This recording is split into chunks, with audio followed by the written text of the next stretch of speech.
brilhar. Então a gente tem aprendido que mesmo em tempos difíceis, Deus nos dá um propósito.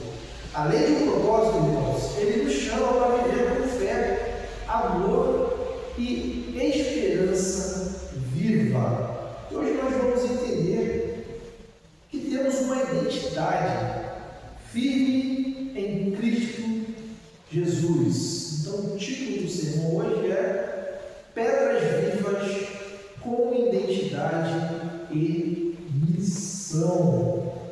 Cada um de nós, irmãos, fazemos parte de algo muito maior do que a gente imagina. Então você faz parte de algo muito maior do que você imagina. Então, cada um tem um propósito no reino de Deus, mas Cristo é a pedra fundamental, onde precisamos estar firmes, seguros e principalmente confiantes. Nós, como igreja, somos construídos sobre essa pedra, irmãos. Então, precisamos refletir a sua glória. Então, onde o mundo via rejeição, Deus vê honra e missão. Então, nesse nosso chamado a brilhar como povo escolhido, como igreja do Senhor, resgatando pessoas das trevas para a luz, cada um de nós precisamos entender, irmãos, que nós somos sacerdotes vivos, cheios de graça e com uma missão clara. Será que a nossa missão é frequentar a igreja? Será que a nossa missão é ser religioso? Será que a nossa missão é sair das nossas casas com uma Bíblia debaixo do braço, assistir o culto e ir embora? Não, a nossa missão é maior do que isso. Eu vou convidar você a abrir a sua Bíblia em 1 Pedro, capítulo 2, do 4 ao 10. 1 Pedro, capítulo 2, onde está lendo do 4 ao 10. Diz assim o texto bíblico. Mais uma vez, 1 Pedro, capítulo 2, do 4 ao 10. Vocês têm se aproximado de Cristo, a pedra viva. As pessoas o rejeitaram, mas Deus o escolheu para lhe conceder grande honra. E vocês também são pedras vivas, com as quais um templo espiritual é edificado. Além disso, são sacerdotes santos, por meio de Jesus Cristo. Oferecem sacrifícios espirituais que agradam a Deus. Como dizem as Escrituras, ponho em Sião uma pedra angular, escolhida para grande honra. Quem confiar nela jamais será envergonhado. Sim, vocês os que creem reconhecem a honra que lhe é devida. Mas, para os que não creem, a pedra que os construtores rejeitaram se tornou a pedra angular. E também ela é a pedra de tropeço, rocha que faz as pessoas caírem, tropeçam porque não obedecem à palavra e, portanto, deparam com o destino planejado para elas. Vocês, porém, são povo escolhido, reino de sacerdotes, nação santa, propriedade exclusiva de Deus. Assim vocês podem mostrar às pessoas como é admirável aquele que os chamou das trevas para as suas maravilhosas luzes. Antes vocês não tinham identidade como povo, agora são povo de Deus. Antes não haviam recebido misericórdia, agora receberam misericórdia de Deus. Já disse 4 vezes aqui, nos 4 estudos passados, que Pedro escreveu essa carta a cristãos que estavam espalhados e perseguidos. Esses cristãos estavam enfrentando rejeição, dúvidas e sofrimento constante, porque além da perseguição de fora, os próprios cristãos também tinham ali uma rejeição por esse povo. Então Pedro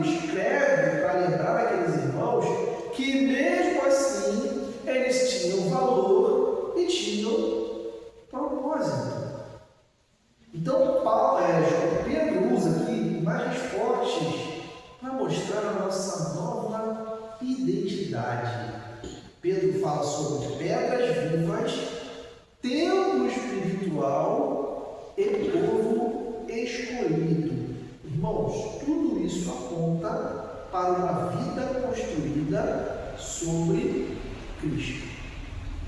O mundo pode rejeitar Jesus, mas Deus o exaltou com grande honra. E quem está unido em Cristo, irmãos, também compartilha dessa honra. Nossa fé não é baseada em algo fraco. Pelo contrário, a nossa fé é baseada em uma rocha firme. Igreja não é prédio, igreja não é templo, construção. É um povo vivo que Deus está formando através da pregação do Evangelho.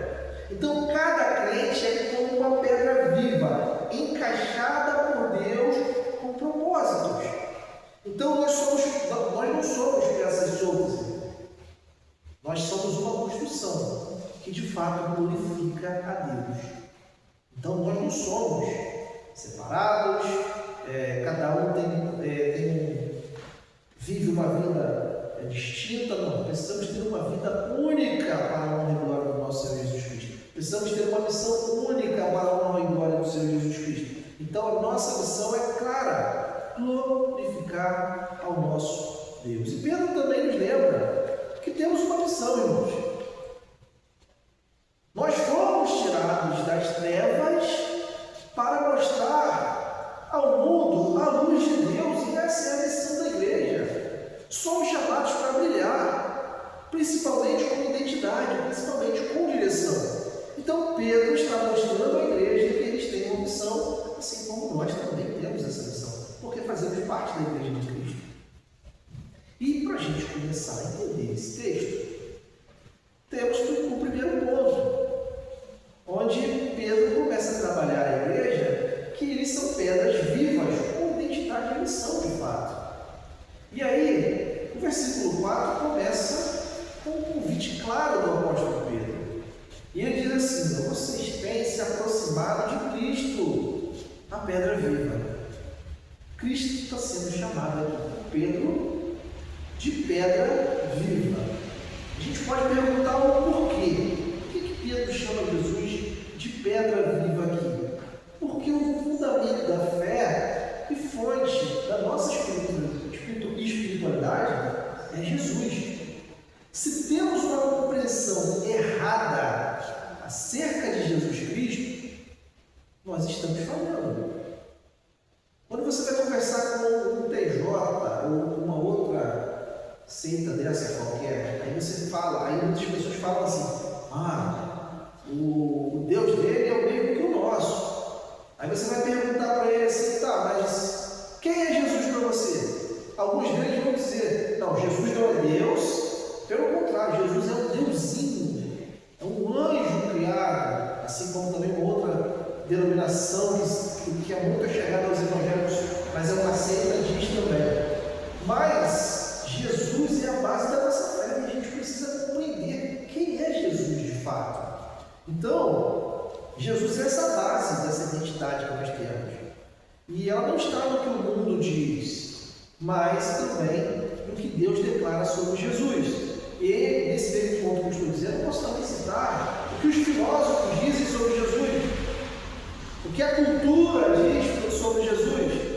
Jesus é uma pessoa legal, Jesus é um ótimo filósofo, Jesus tem boas ideias, Jesus é uma pessoa que unia. Se você for assistir palestras, coaches de empresa, muitos usam Jesus para formar equipes, mas não significa que eles se ajoelham ao simbolismo de Cristo.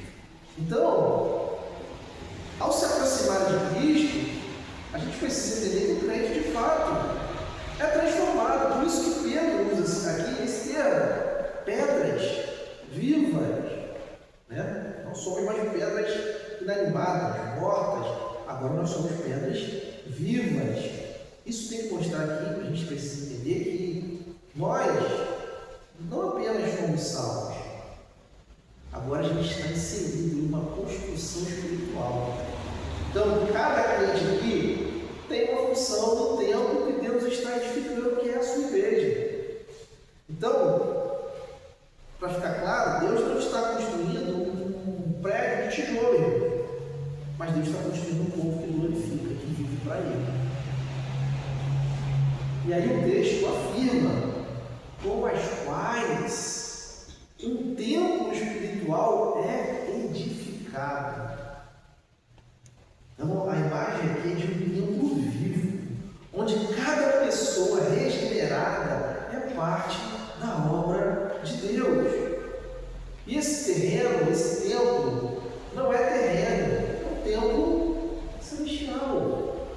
E ele é construído pela graça, e ele é sustentado por Cristo, não pelos nossos irmãos, não muitas das vezes pelo nosso intelecto, por aquilo que a gente sabe ou acha que sabe. Então, nesse templo, é um privilégio que aponta para a comunhão, que aponta para a adoração, que aponta para a nossa missão. Então, quando a gente entende que a gente faz parte desse templo espiritual, construído, montado, criado por Deus, a gente começa a entender que temos de fato uma missão.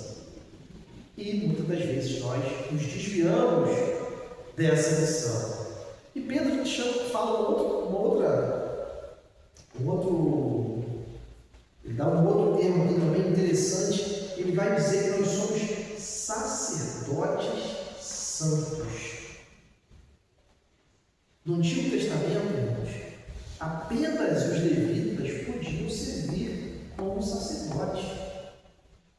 Agora, em Cristo, todos os crentes têm acesso direto a Deus e oferecem sacrifícios espirituais. Como é que acontecia no Antigo Testamento? Você tinha que chegar ao sacerdote. Ele fazia a oferenda.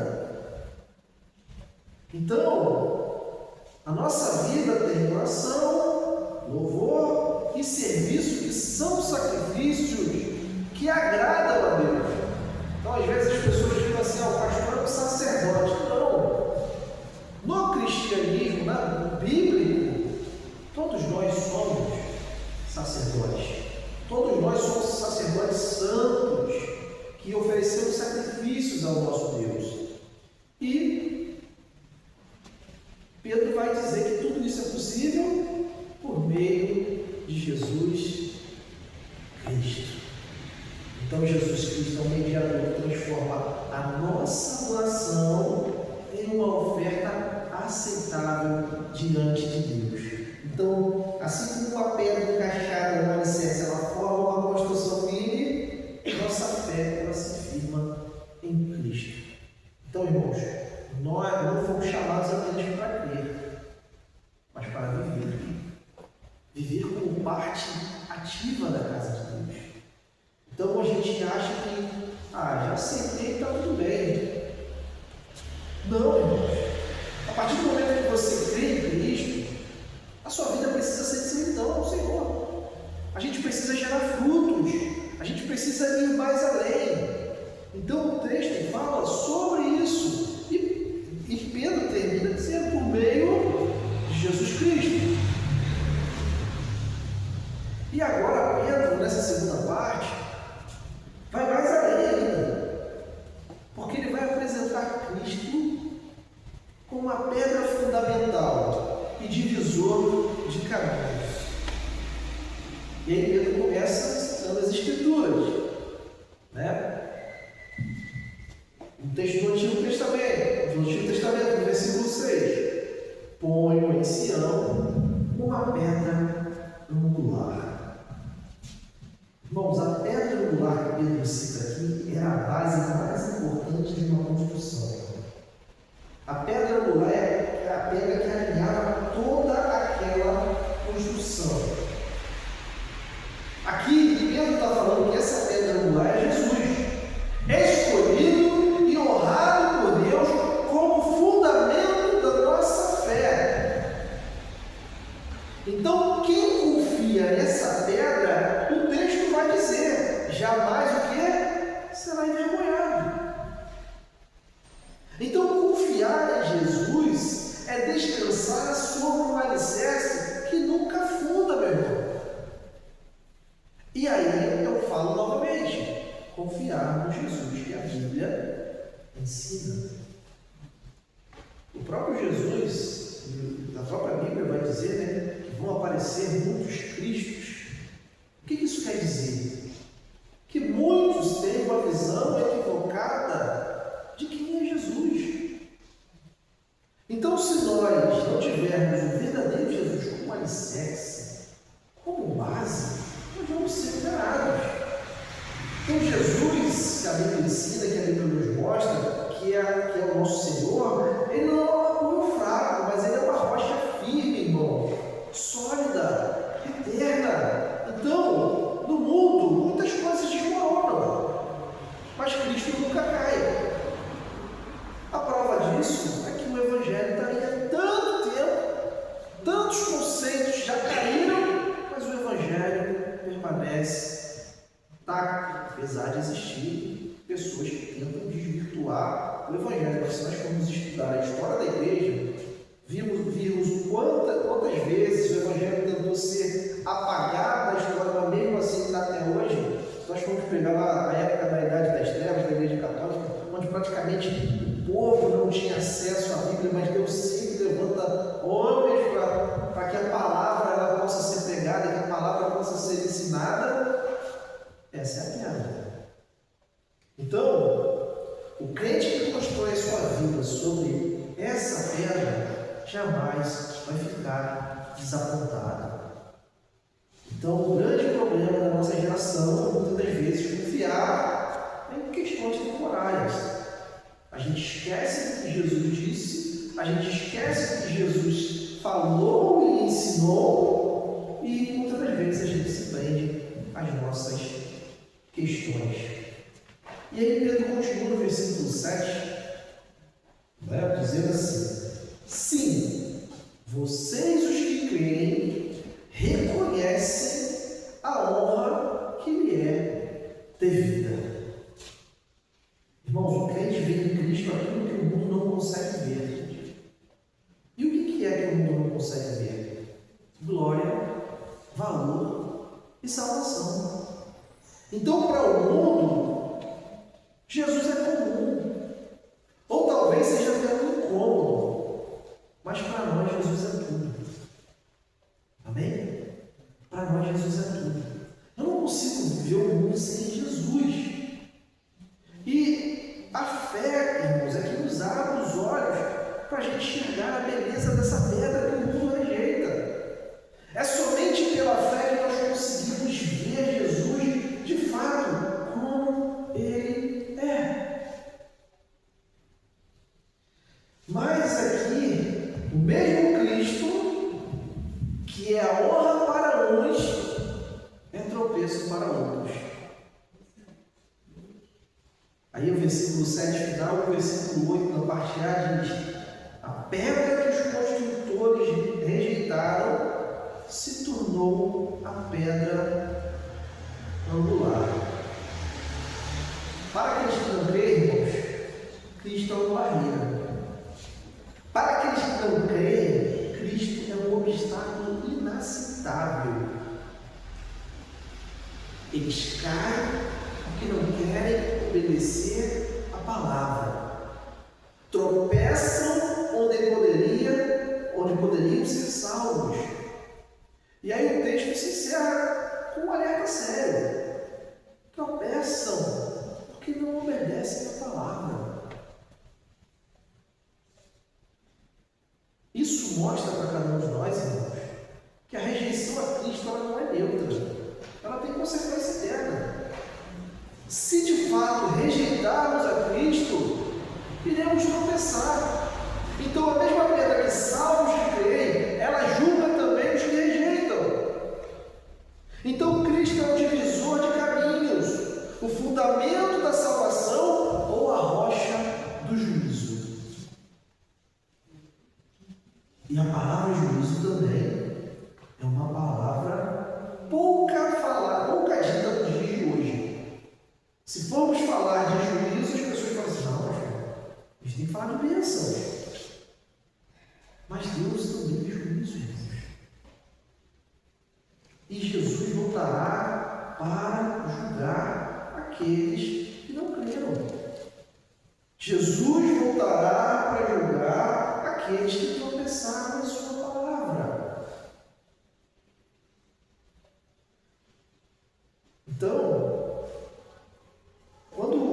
pessoa ela encontra com Jesus, ela só tem duas opções: ou ela vai amar Jesus, ou vai odiar e vai tropeçar na cabeça pedra. Então, o grande problema, não vou dizer nem o grande problema, é que a grande questão é essa. E você pode estar se perguntando assim, mas como é que uma pessoa pode ter um encontro com Jesus e rejeitar Jesus? É só a gente ler o Novo Testamento, irmãos. Quantas pessoas tiveram a oportunidade de ver Jesus de frente, ouvir as parábolas do Mestre pessoalmente e não se converteram? Temos o caso de Judas, que até o traiu. Então precisamos estar vigilantes, precisamos estar firmados na palavra do Senhor, porque, irmãos, a palavra de Deus é clara. Então, se de fato a gente não se submeter à palavra do Senhor, podemos cair, podemos tropeçar. A palavra já diz: aquele que está de pé, cuide para que não caia. E aí o terceiro ponto fala exatamente de um povo que tem uma identidade, uma missão. E aí Pedro começa o versículo 9 afirmando de forma forte, de forma precisa: vocês, porém, são povo escolhido. É até um pouco controverso teologicamente esse texto, mas eu não vou entrar nessa seara. O porém aqui está contrastando com os que tropeçaram. Agora Pedro está falando para os que creem, para os que são salvos. A gente precisa entender, irmãos, que nós não somos um grupo comum. Precisamos entender que somos eleitos por Deus, separados pela sua graça. Então, essa escolha não é por mérito, essa escolha é por misericórdia, essa escolha é para viver algo novo. Aí fica sendo critério se você acredita na presciência, se você acredita na eleição pela graça. Mas o texto é claro. O texto é claro. Aquele que foi convertido por Cristo, ele é separado pela graça dele. E nesse momento Pedro está falando para a igreja: vocês são povo escolhido.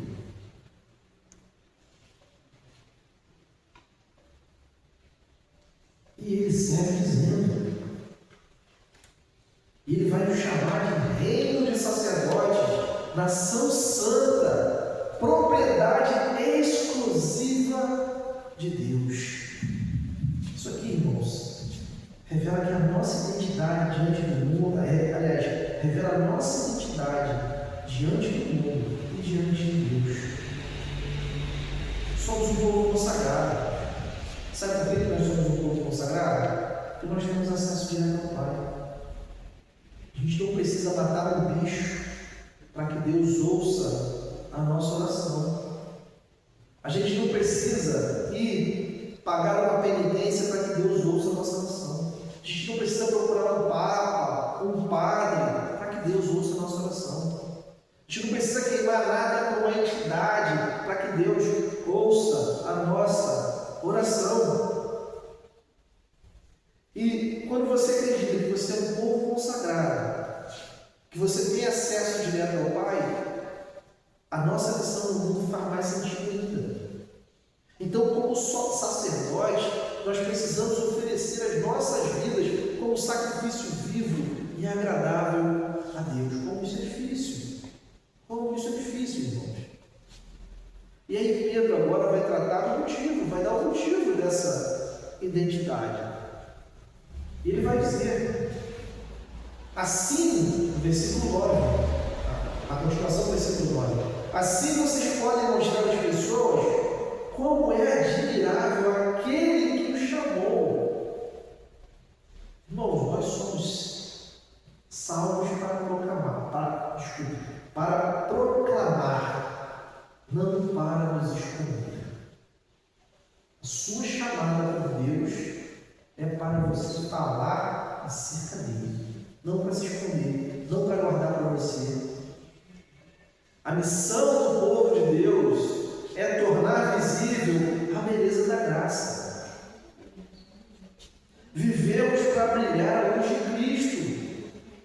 principalmente nas trevas desse mundo, que um dia também nos cercaram, que um dia também nós fizemos parte dessas trevas. E Pedro conclui esse versículo dizendo: das trevas para a maravilhosa luz. A imagem aqui é forte. Antes estávamos perdidos na escuridão, agora nós estamos andando na glória de Deus, na vontade dele. O que a gente precisa entender é que essa luz que brilha em nós, ela não é nossa, mas ela reflete o rosto de Cristo. O Evangelho precisa aquecer o nosso coração e a vida das pessoas, quando a gente prega ele, para que eles entendam. E aí, Pedro vai chegar no versículo 10 e vai dizer assim: antes vocês não tinham identidade como povo, agora são povo de Deus. Às vezes é difícil da gente lembrar de como nós éramos antes de conhecer a Cristo. Quando a gente de fato tem uma conversão, foi convertido por Deus, é difícil a gente lembrar como era a nossa vida antes de conhecermos Ele. Não pertencíamos a nada da terra. Agora nós temos um lugar na família de Deus, eterna. Antes, nós não havíamos recebido misericórdia. Isso é Pedro falando para a igreja. Mas agora vocês receberam a misericórdia de Deus.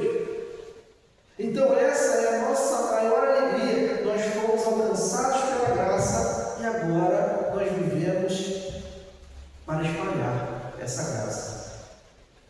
Então, a nossa missão fica mais ainda desafiadora,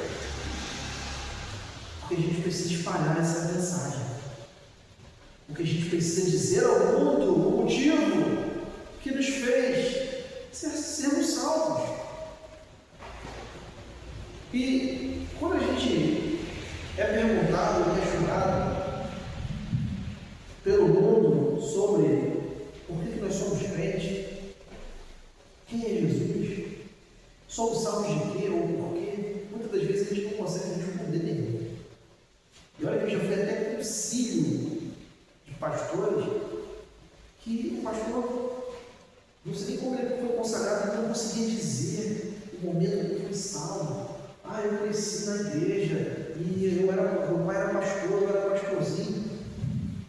A conversão, irmãos, precisa ser um momento claro na nossa vida.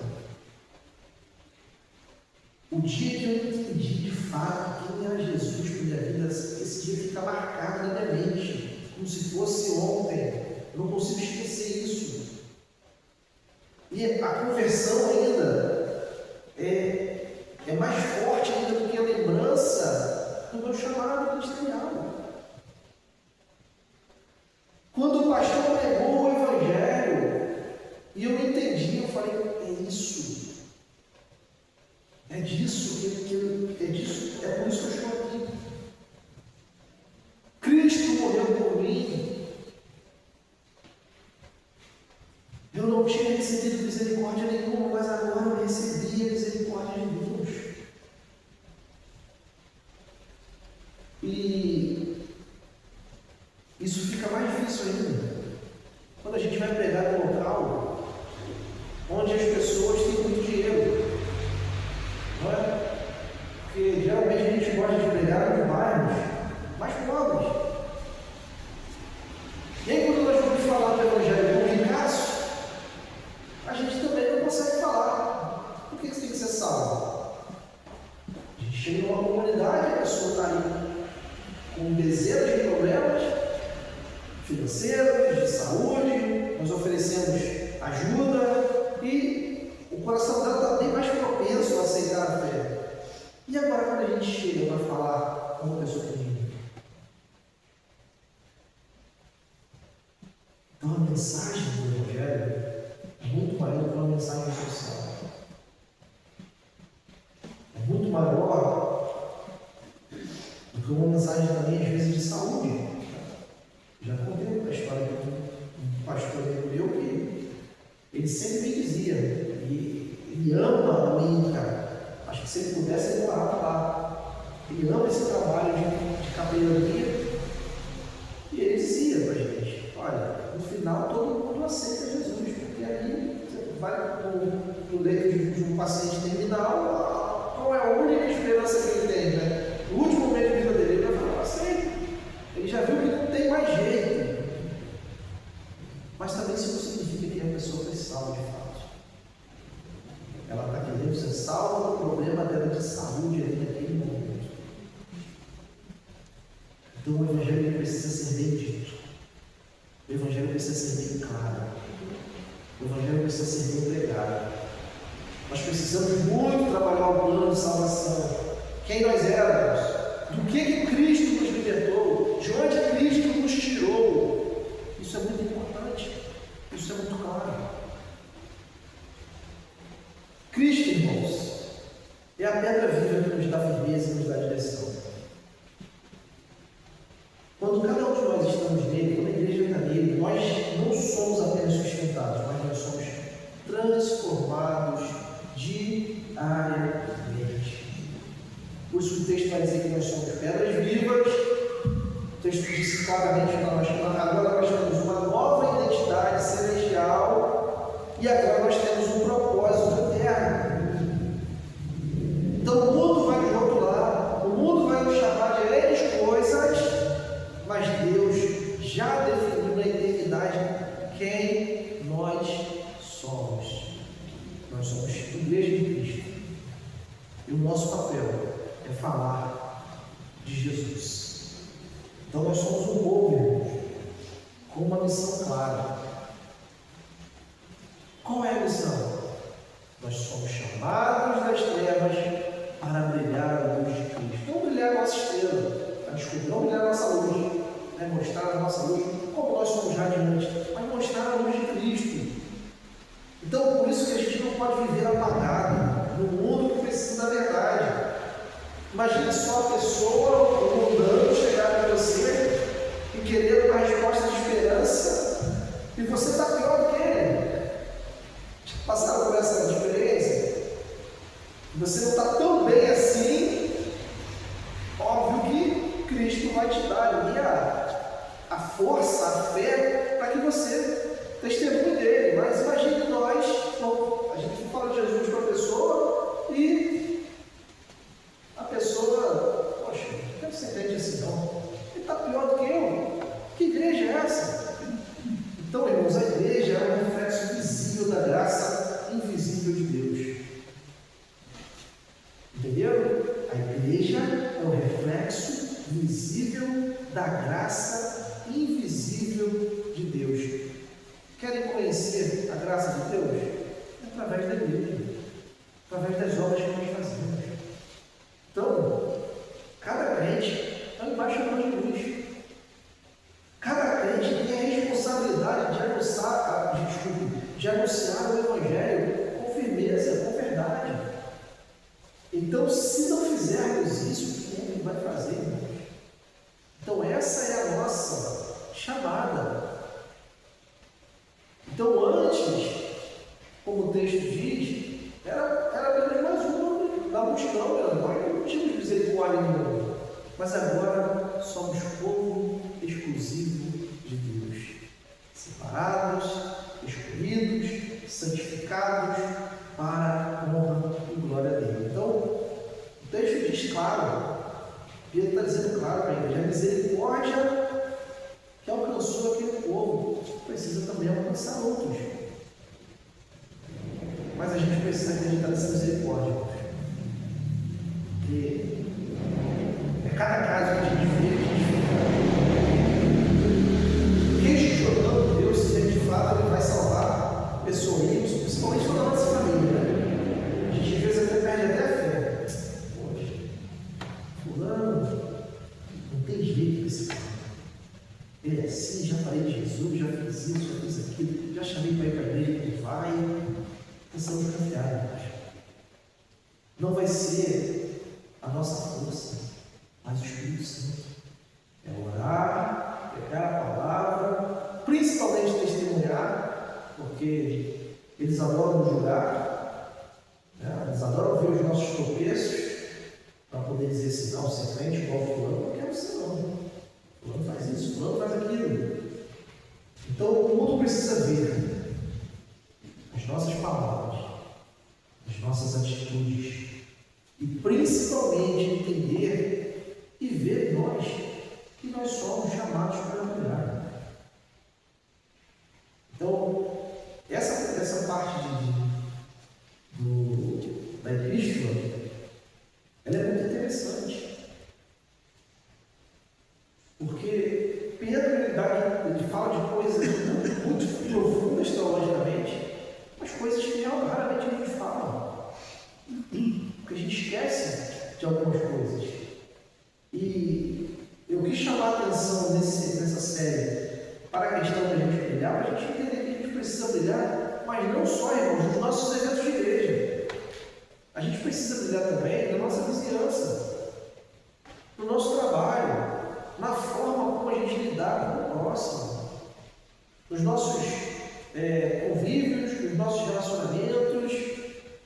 Então, às vezes a gente acha que a obra tem que ser feita só na igreja. Vou esperar um movimento missionário, vou esperar um movimento de evangelismo para me fazer a obra. Não, irmãos, precisamos fazer isso todos os dias. E principalmente com os da nossa casa. Principalmente com os da nossa casa.